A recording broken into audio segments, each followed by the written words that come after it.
आपका सुझाव होगा, रास्ता रोको होगा और कुछ होगा तो कब करना चाहिए, कैसे करना चाहिए, इस पर सुझाव दीजिए। और इस पर मुझे यकीन है कि हमारे राष्ट्रीय नेतागण हैं उस पर विचार करके अपने उसको फाइनलाइज करेंगे। बता दें, महत्वपूर्ण बात है कि आज माननीय कमांडर साहब ने आपको संकेत दिए हैं कि चौथे चरण का आंदोलन हमारा आंदोलन, दिल्ली आंदोलन चौथे चरण का 9, 10, 11 को होगा, मार्च को उन्होंने संकेत दिए हैं।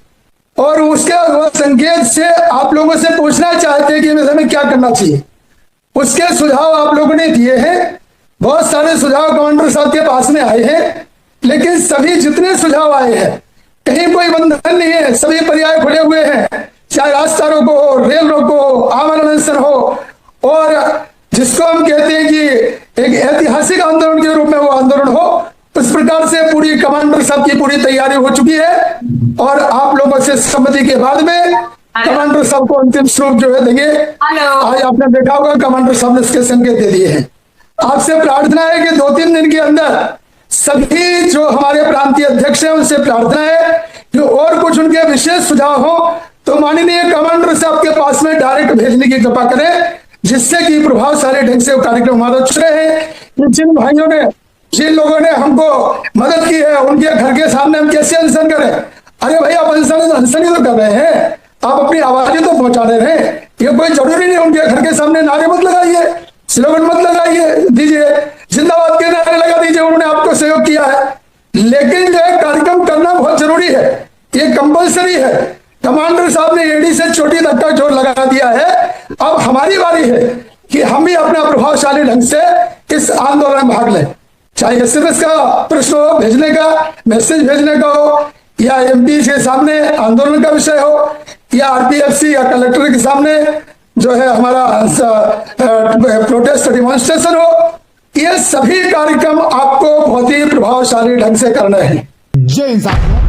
जैसा कि आप सभी ने देखा और सुना, ईपीएस 95 पेंशन आंदोलन को लेकर कमांडर अशोक रावत जी ने एक बार फिर से बहुत स्पष्ट और मजबूत संकेत दिए हैं। उन्होंने साफ शब्दों में कहा कि अगर आने वाले बजट में ईपीएस 95 पेंशन बढ़ोतरी पर फैसला नहीं होता है तो इस बार की लड़ाई आर पार की लड़ाई होगी।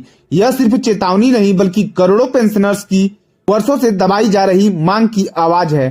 कमांडर अशोक रावत जी ने सभी पेंशनरों, संगठनों और समर्थकों से अपील की है कि अपने अपने सुझाव जरूर दें। उन्होंने कहा कि आंदोलन किस रास्ते से आगे बढ़ेगा यह किसी एक व्यक्ति का नहीं बल्कि सभी पेंशनरों की सामूहिक तय करेगी। अलग अलग जगहों से कई महत्वपूर्ण सुझाव सामने आए हैं। कुछ लोगों का कहना है कि आंदोलन का रास्ता अहिंसक और लोकतांत्रिक होना चाहिए ताकि सरकार और जनप्रतिनिधियों तक हमारी बात सही तरीके से पहुंचे। इसी कड़ी में वीरेंद्र सिंह राजावत जी ने भी सभी साथियों को खास अपील की है कि उन्होंने कहा देश भर के सभी कार्यकर्ता और क्रांतिकारी साथी अपने सुझाव सीधे कमांडर अशोक रावत जी तक पहुंचाएं ताकि अंतिम रणनीति सबकी सहमति से बनाई जा सके। उन्होंने यह भी बताया है कुछ साथियों का सुझाव ये भी आया है कि जो सांसद हमारी मदद करते हैं, हमारी बातें सुनते हैं, उनके घर के सामने हम 2 घंटे का सांकेतिक किस प्रकार से करें। हालांकि वीरेंद्र सिंह राजावत जी ने इस पर बहुत महत्वपूर्ण बात कही। उन्होंने स्पष्ट किया कि अनशन का मतलब किसी को परेशान करना, अपमान करना या विरोध में नारेबाजी करना नहीं है। अनशन का उद्देश्य सिर्फ एक है,